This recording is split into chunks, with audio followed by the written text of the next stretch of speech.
Hello， 欢迎回到吉米的频道。那上一集呢，我们一起去了释迦牟尼佛成佛前作为悉达多太子所居住的王城迦楼罗卫国。今天呢，我们将一起回到蓝毗尼园区，带各位一起逛逛这座佛教人和国。或许大家也会像我一样好奇，这么大规模的各国佛教建筑是在什么样子的机缘下呢，纷纷的让各国会来到这个地方来建筑自己的一些各国特色的佛教建筑呢？那这个故事呢，要回到1967年，当时呢，时任的联合国秘书长乌坦，他是一个缅甸人，也是一个虔诚的佛教徒。但是当他探访到蓝毗尼的时候呢，看到佛教圣地是如此的破败不堪的时候呢，不仅有些感慨，因为相比于其他的世界级宗教的圣地呢，蓝毗尼呢虽然被发掘得很早，但是呢却没有受到应有的保护。于是呢，他倡议要建立一个世界的圣地计划。在这个计划里呢，他希望复兴全世界的佛教徒他们的圣地，同时呢，又因为佛教所讲求的精神呢是和平，因此呢，他认为这个精神呢更是全人类的追求。不过呢，这个看似理所当然的一个计划的缘起呢，其实呢也要回去探索当时的时代背景究竟是什么样子的，就要回去到1960年代、1970年代那个非常动荡的时代。那时呢是美苏两国呢他们冷战的一个高峰，包含了1962年的古巴危机。同时呢，东南亚呢，包含了像越南呢，正在进行激烈的越南战争。整个国际局势呢，也因为有许多的亚洲新兴国家呢，他们的崛起而带来了世界秩序的一个变动。再加上那个时候呢，联合国开始推动了世界文化遗产的保护，而呢，又因为乌坦刚好是亚洲裔，同时也是首位的和亚洲文明相当深刻的这个佛教信仰的秘书长。是呢，在这样的机缘之下呢，才有了这个世界的圣地计划。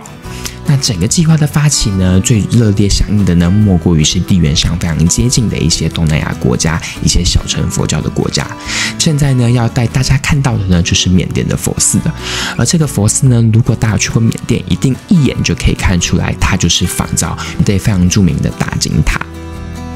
当然，实际上缅甸的大金塔的规模呢，比眼前所见的这个佛寺大上不少。但是呢，从各个国家开始把自己国家最具特色的这个佛寺呢，来仿照出来，就可以看到这些国家呢，对于这个蓝毗尼的世界圣地计划的一个看重。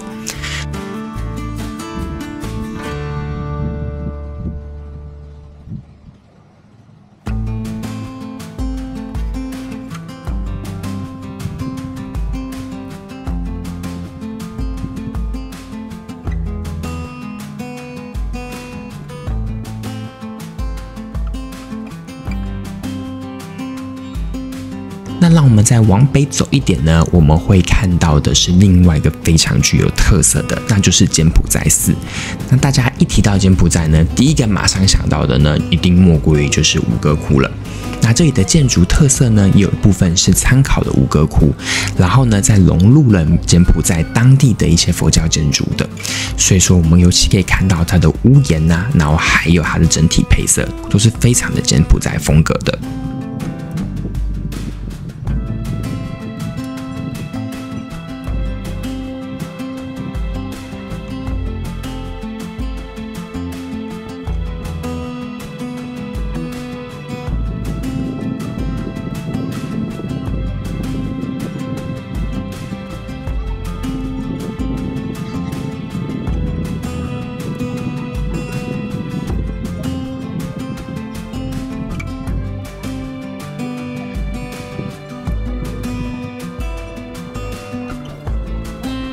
那我们再往北走呢，会经过很多台湾人都非常熟悉的泰国寺了。那这里呢，又是以清莱的白庙为原型的，其中呢又融入了玉佛寺的玉佛供奉在里面。不过呢，这里就要和大家说一个其实关于玉佛背后一个有趣的漂泊的故事。那这个我觉得也可以让大家体会到佛教是如何把东南亚半岛呢连接在一起的。现在呢，我们在曼谷所看到的那尊玉佛呢，其实它是源自于1434年的清莱，一场雷击，它劈开了一个佛塔，一尊覆盖灰泥的佛像呢，就进而现世了。待灰泥散去后呢，一个晶莹碧绿的玉佛便出现了，这就是我们现在所知的玉佛。此时的泰国北部呢，清莱它是属于叫做兰纳王国的，跟现今泰国的主要领土覆盖的那个时候的素可泰王国呢，其实是不同的。那出土于清莱的玉佛呢，就被兰纳王国呢迎接到了兰纳王国的国都清迈来进行供奉。随后呢，兰纳王国的国王呢，因为遭到了贵族的罢黜，再加上呢，兰纳国王他缺乏了直系继承人，因此呢，他们改由了当时迎娶了兰纳国王公主的苍兰国王他的儿子来继承。那一直到了苍兰国王呢也过世的时候呢，这位原本苍兰国的继承人，也是当时的兰纳国王呢，他也就同时继承了苍兰国以及兰纳国。同时继承两个国家的王位的他呢，决定呢就要把玉佛呢带回他主要的出生地，也就是苍兰国。那苍兰国呢，当时的国都呢定都在龙波邦。那随着呢缅甸的这个东吁王朝的这个崛起呢，兰纳王国呢最终呢成为了这个缅甸王朝的附属。那苍兰国呢也把自己的国都呢迁移到了南方的万象，也就是永贞。那玉佛呢也就在永贞呢继续停留，也在辽国继续停留了将近200年。一直到泰国的吞武里王朝呢入侵了万象，也就是永贞，才把玉佛呢又重新带回到了泰国境内。不过吞武里王朝呢并没有持续太久，一直到最后呢是由泰国的雀克里王朝所取代。那雀克里王朝也就才在曼谷建立了玉佛寺，并且呢让玉佛最终呢目前归宿呢就是在曼谷的玉佛寺。那这也是为什么其实如果大家有去了曼谷玩，然后呢有去了清迈玩，有去永贞玩，都可以看到玉佛寺的原因。那也是因为玉佛呢都曾经在这个地方待过。那也可以说呢，透过玉佛呢，我们把东南亚的一部分的历史呢跟文化呢，他们的兴衰都连接在了一起。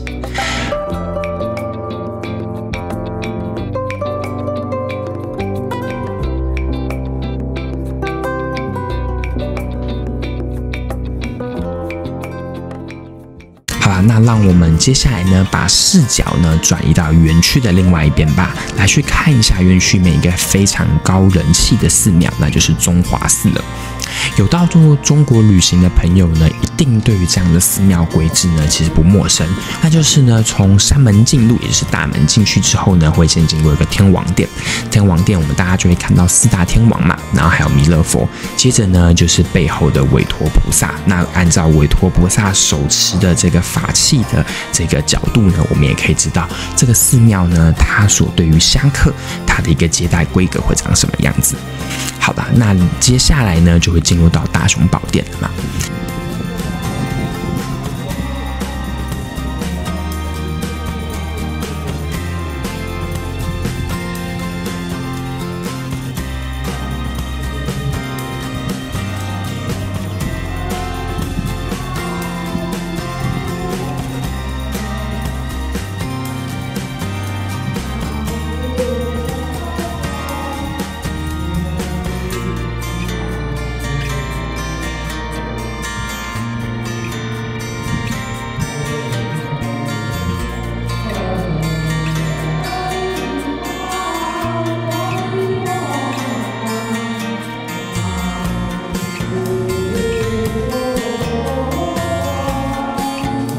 那因为其实呢，来到这边呢，还是有非常多的中国游客，所以说中华寺呢，其实是相对来说更热闹一些的。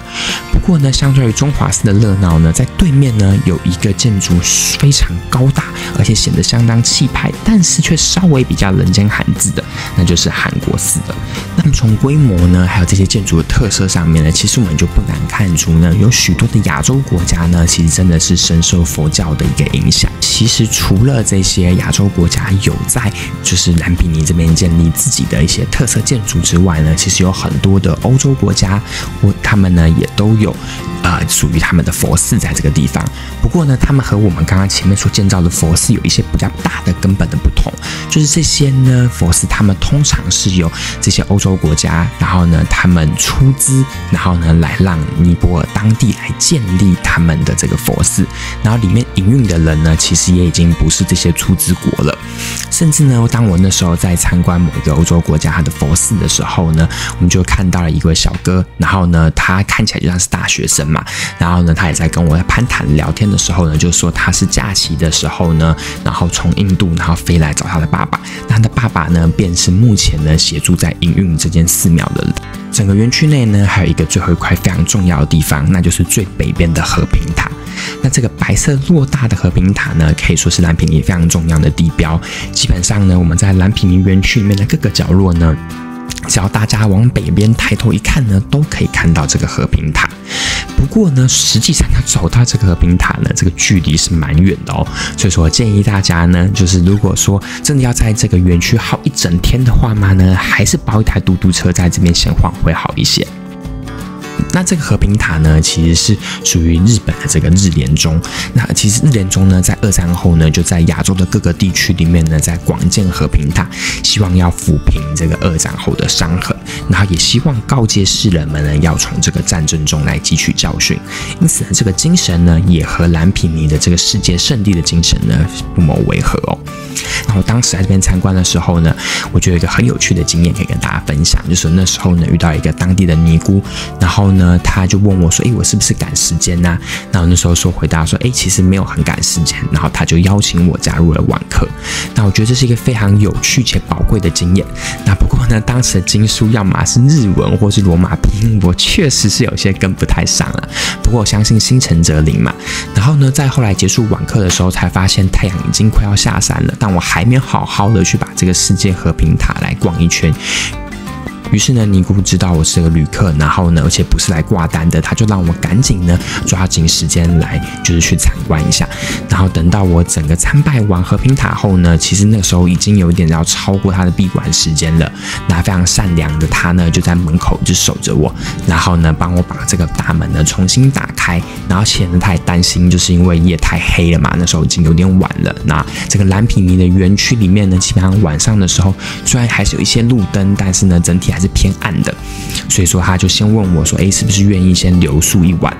那最后呢，他知道我其实已经饭店都订好了，他就帮我用他的手机，然后叫了一个嘟嘟车。对，在蓝毗尼呢，其实我们大家是没有办法使用叫车软体的，因此呢，他就非常好意的，就是帮我叫了一台嘟嘟车。我觉得这点真的非常的棒。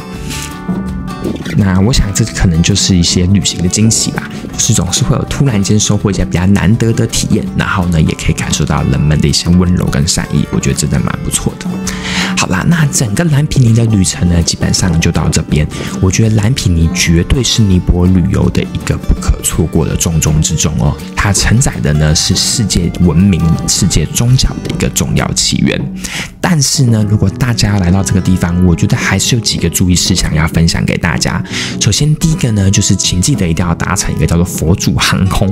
因为其实相较于其他的国内航空来说呢，包含像是雪怪航空啊等等的，其实他们都有非常不好的一些飞行记录。那佛祖航空虽然说票价贵一点，然后看起来机型有一点旧，但是呢，它绝对在安全系数上面呢，是相对来说是尼泊尔自己人呢也觉得比较放心的，所以我觉得这还是绝对值得一点的。第二个呢，就是我建议大家可以去携带一个叫做灭蚊喷雾的东西，这绝对是我在东南亚旅行里面必备的东西。因为这里的旅馆其实都蛮阳春的，然后呢，这个地方蚊虫又稍微多一些，所以会建议大家一到旅馆的时候呢，先赶快用这个灭蚊喷雾把它喷一喷，然后呢把门关起来，然后再开启自己的旅行。这时候当你回到旅馆的时候，你就会发现，这些蚊虫全部都死光光了。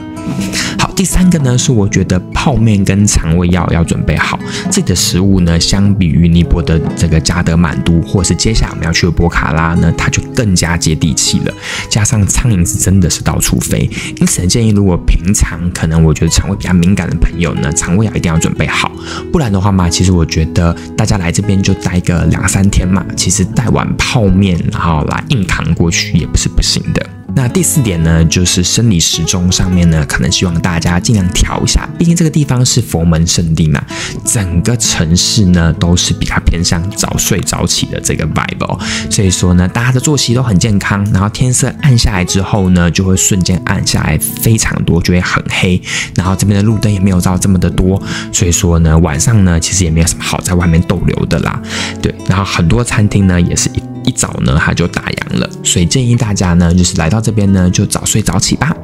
那最后一点我觉得非常重要的就是，如果大家来到这个佛门圣地，想要多体验一下，无论你是想要挂单啊，你想要参加一些内观的活动等等的，其实呢都是可以事先跟这些佛寺联系的，他们都有一些网站啊，大家是可以在网上去搜寻到的，而且他们的英文都超好，所以说这是一个我觉得如果说大家想来这边旅行，然后呢想要体验到更深入的佛教文化，参与早课晚课啊，或者说直接跟着师父修行，这绝对是一个很棒的体验。不过呢，他们这样的体验通常所需要的时间会是比较长啦，所以我觉得还需要斟酌一下大家自己所有的这个假期。那结束这些充满人文、历史以及宗教的一个蓝毗尼之后呢，下一站呢，我们将前去的是尼泊尔的第2大城博卡拉。它是一个以博卡拉湖为中心，被8000多公尺的群山怀抱的一个人间仙境。在这里呢，我们将带大家乘着小飞机深入到喜马拉雅山的山脉，近距离的呢去看一下喜马拉雅山脉的这些高耸然后漂亮的雪山。那如果说呢，你也不想要错过接下来的精彩旅游冒险影片的话嘛呢，就赶紧订阅我的频道吧，然后还有 IG 可以追踪哦。那更多的知识影片呢，都在吉米的频道。那我们下部影片再见吧，拜拜。